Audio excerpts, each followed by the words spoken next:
முடித்தவர் போல் அருகினிலே ஓர் வடிவு கண்டேன் தோழி. மங்கையின் கையில் குங்குமம் தந்தார் மாலையிட்டார் தோழி.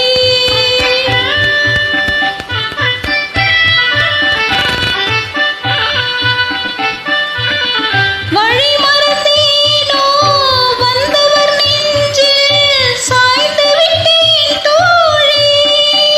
அவர் மறவேன் மறவேன் என்றார் உடனே மறந்து விட்டார் தோழி. பறந்து விட்டார் தோழி.